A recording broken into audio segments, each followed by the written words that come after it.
ఓం మహాగణాధిపతయే నమః. ఓం గురుభ్యో నమః. ఓం శ్రీమాత్రే నమః.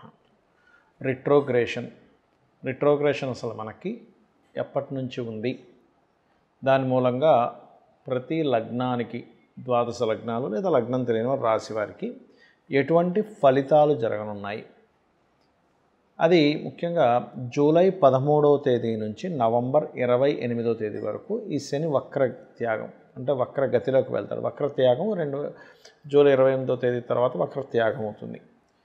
దీని మూలంగా ఎవరెవరికి ఇప్పుడు చూడండి, కొంతమంది ఇప్పుడు మేషం వారు ఉన్నారు, ఏలినాడు శని ప్రభావం తగ్గుతుంటుంది. అదేవిధంగా సింహం వారికి అష్టమ శని ప్రభావం తగ్గడం, ఈ ధనస్సు వారికి అర్ధాష్టమ శని ప్రభావం తగ్గడం. దానివల్ల తగ్గడం వల్ల కలిగే ఫలితాలు ఏమిటి? మీ పర్సనల్ చార్ట్లో అది ఏ భావం అయినందుకు ఎటువంటి ఫలితాలు వస్తాయి అనేటువంటి అంశాలు చెప్తుంది నేనైనప్పటికీ కూడా చెప్పిస్తుంది సాక్షాత్ లలిత అమ్మవారిగా భావిస్తూ ఒక్కొక్కటిగా తెలుసుకుందాం. మిథున లగ్నము, మిథున రాశి. మిథునం వారికి కనుక చూసుకున్నట్లయితే ప్రధానంగా ఇక్కడ మీ యొక్క మీ మిథునం వారికి దశమ స్థానంలో ఉండేటువంటి శని భగవానుడు వక్రిస్తున్నాడు. సో ఈ వక్రిస్తున్నందుకు ఉద్యోగంలో ముఖ్యంగా మార్పుని తెచ్చిపెడుతుంది. ఇది గోచారం అంటే కాలం ఆ రకంగా ఉందని. మీ పర్సనల్ చార్ట్లో కనుక ఉద్యోగ స్థానం చాలా స్ట్రాంగ్గా స్థిర రాశులు ఉంటే మీరు టెన్షన్ పడాల్సిన అవసరం లేదు. కాకపోతే కొంచెం వీక్గా ఉన్నటువంటి వారికి కొంత మార్పునిస్తుంది. అందులోని చేస్తున్నటువంటి ఉద్యోగంలోనే ఏదైనా కొంతమంది చూడండి పిహెచ్డీస్ చేస్తుంటారు, అందులో ఆ పర్టికులర్ సబ్జెక్ట్లో అలా పిహెచ్డీస్ చేయడానికి అటువంటి వాటికి చాలా చాలా చాలా అనుకూలంగా ఉంది చెప్పాలంటే. మరియు ఎప్పటి నుంచో పలానా ప్రాపర్టీ తీసుకుందాం అనుకుంటున్నాను, ఎందుకు అవ్వట్లేదు అనుకునేటువంటి వరకు, లేదా ప్రాపర్టీ అమ్ముదాం అనుకుంటున్నాను.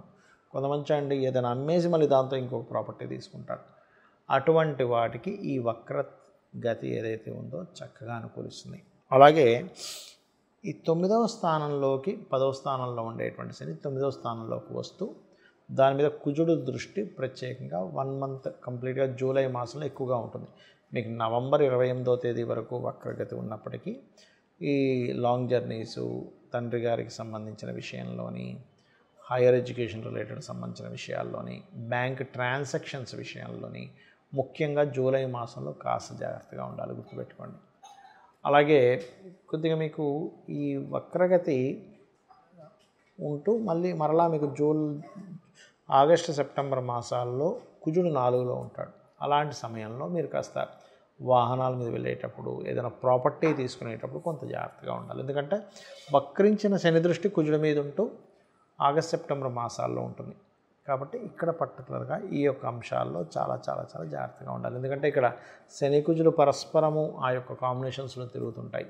కాబట్టి ఈ విషయంలో జాగ్రత్తగా ఉంటే, ముఖ్యంగా ఈ వక్రగతి చెందినటువంటి శని 3లో ఉండేటువంటి కుజకేతువుల మీద వక్రించి దృష్టి పెడతాడు. కాబట్టి జూలై మాసంలో మీరు ఏదైనా అగ్రిమెంట్స్, కాంట్రాక్ట్స్, కొన్ని గాసిప్స్ విని నిజం అనుకోని కొన్ని నిర్ణయాలు తీసుకోవడము, మధ్యవర్తిత్వంగా ఉండడము, ముఖ్యంగా సహోదర వర్గం వారితో మీరు ఏదైనా డీల్స్ చేసేటప్పుడు కాస్త జాగ్రత్తగా ఉండండి. మీరు ఎక్కువగా లలిత అమ్మవారి యొక్క ఆరాధన చేయండి, అన్ని విధాలు బాగుంటుంది. ఇక్కడ ఈ వక్రత్యాగం, వక్రగతి వల్ల ఎటువంటి ఫలితాలు వస్తాయి? దేశకాల సంబంధంగా చూసుకుంటే ఇప్పుడు ఏదైతే రకరకాల యుద్ధాలని, రకరకాల ఇబ్బందులు ఏవైతే పడుతున్నారో, జన నష్టం ఎంతైతే జరుగుతుందో ఈ వక్రత్వం వల్ల జన నష్టం కొంత తగ్గుతుంది, గుర్తుపెట్టుకోండి, కొంతవరకు తగ్గుతుంది. బట్ ఇక్కడ ఏంటంటే శని ఎంత మీకు గురువు రాశుల్లోంచి వక్రించినా కొంత ఇస్తూ ఉంటాడు జీవరాశులైనటువంటి దానివల్ల. అలాగే శని ఎప్పుడైతే కుంభంలోకి వెళ్తుంటాడో, అదేవిధంగా కుజుడు కూడా కేతువుతో ఉన్నందుకు కొంచెం భూమి చీల్చే అంత సమర్థమైనటువంటి బాంబుల వల్ల కొంతవరకు కొన్ని దేశాల్లో భూమి కూడా చీలుకునేంత ఇదిగా అవుతూ ఉంటుంది.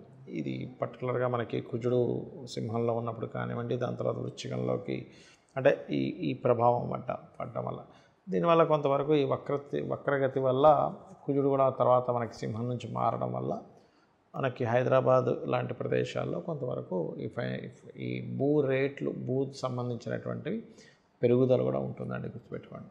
అయితే మరి ఈ వక్రగతికి సంబంధించింది కానీ, ఏలినాడు శనికి సంబంధించింది కానీ కేవలం గోచారం వల్లే ఇంత ప్రభావం ఉంటుందని చాలామంది నన్ను అడుగుతున్నారు. దానికి పర్టికులర్గా మీరు చూసుకోవాల్సింది ఏమిటి అంటే, మీ జన్మజాతకం ఏంటో చూసుకోండి మొట్టమొదటిగా. అంటే మీ జాతకంలో ఉదాహరణకు మీరు ఎందులోనో ఇరుక్కుపోయారు, దాని నుంచి బయటికి రాలేకపోతున్నాం అంటే దాని అర్థం ఏమిటి అంటే మీ యొక్క లగ్నాధిపతి ఎవరైతే ఉన్నారో, మీది మేషం నుంచి మీనం వరకు 12 లగ్నాల్లో ఏదో ఒక లగ్నం మీద అయి ఉంటుంది. ఆ లగ్నాధిపతి ఎక్కడైనా స్ట్రక్కింగ్ యోగాలో ఉన్నాడా చెక్ చేసుకోవాలి. స్ట్రక్కింగ్ యోగాలో ఉన్నప్పుడు ఇప్పుడు చూడండి, చిన్న ఎగ్జాంపుల్, ఇప్పుడు మనకి జలుబు చేసింది, ముక్కు బ్లాకేజ్ అయింది, విక్స్ ఇన్హేలర్ కానీ లేకపోతే ఇంకేదైనా ఆవిరి పట్టడం వల్ల అది క్లియర్ చేసుకుంటాం. అలాగే ఏ గ్రహం ద్వారా స్ట్రక్ అయిందో ఆ గ్రహానికి సంబంధించిన దానం ఇవ్వడము, లేనట్లయితే ఆ దేవత ఆరాధన చేయడం ద్వారా అది క్లియర్ చేసుకోవచ్చు. ఇదేదో భయపడి ఏదో అయిపోతుందని దానికోసం కాదు జ్యోతిషశాస్త్రం ఉన్నది. అలాగే చాలామంది ఎంతో కష్టపడుతున్నా ఇప్పుడు గోచారంలో ధనస్థానం మీద ఇలా ఉందండి అంటే అది ఒక 10 to 15% దాని ప్రభావం. కొన్నిసార్లు అయితే మరీ తక్కువ కూడా ఉంటుంది కొంతమంది ధనయోగాల వల్ల.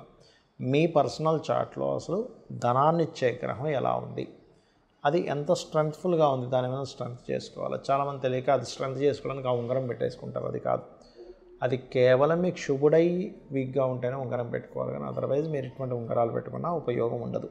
స్ట్రెంగ్త్ చేసుకోవడానికి కొన్నిసార్లు నామస్మరణ, అదేవిధంగా ఓం సంపత్కరీ సమారూఢ సింధుర వ్రజ సేవితాయ నమః, లేదా ఓం ధర్మాధ్యక్ష ధనాధ్యక్ష ధనధాన్య వివర్ధనీయ నమః, ఈ రకంగా చేసుకుంటూ ఉండాలి. కొంతమంది అప్పుల్లో ఇరుక్కుపోతారు, అలాంటప్పుడు ఓం అపర్ణాయ నమః.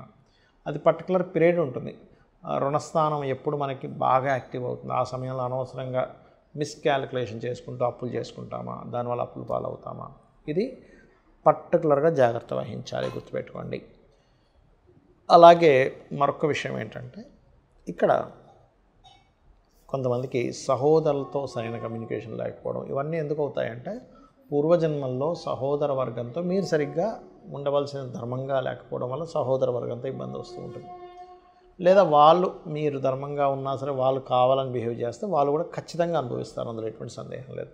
అలాగే ఎప్పుడు నిర్ణయం తీసుకోవాలి, ఏ సమయాల్లో జాగ్రత్తగా ఉండాలి అనేది గోచారం ఎంత చెప్తుందో మన పర్సనల్ చార్ట్ కూడా నిర్ణయాలు ఏ నెలల్లో తీసుకోవాలి, ఏ నెలల్లో తీసుకోవద్దు. చాలామంది నిర్ణయం తీసుకునే సమయం, నిర్ణయం తీసుకునే హోరా, నిర్ణయం తీసుకునేటువంటి మంత్ చాలా జాగ్రత్తగా దాన్ని అర్థం చేసుకుంటూ ఉండాలి దాన్ని ప్రారంభించేటువంటి విషయాల్లో. అలాగే మరొక విషయం ఏంటంటే ఇక్కడ సంతాన అభివృద్ధికి ఏం చేయాలి, సంతానం కలగట్లేదంటే ఏం చేయాలి. ఇంకోటి ఏంటంటే వ్యాపారాలు, చాలామంది వ్యాపారం ప్రారంభిస్తారు కానీ వాళ్ళకి ఎందులో కలిసి వస్తుంది అనేటువంటిది చూసుకోరు.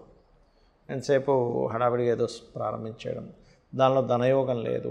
అసలు ధనయోగం ఏ వ్యాపారం ఇస్తుందో, అసలు మీకు వ్యాపార యోగం ఉందా లేదా, దానికి సంబంధించిన మహాదశ నడుస్తుందా లేదా అనేటువంటి సూత్రప్రాయంగా ఉంటాయి జ్యోతిష్యంలో. అంతేగాని కేవలం ఏదో ఏలినాటి శని నడుస్తుంది కాబట్టి నేను వ్యాపారం చేస్తే కలిసి రాదను, అర్ధాష్టమ శనో అష్టమ శనో కాదు, ఇది పర్టికులర్గా తెలుసుకోండి.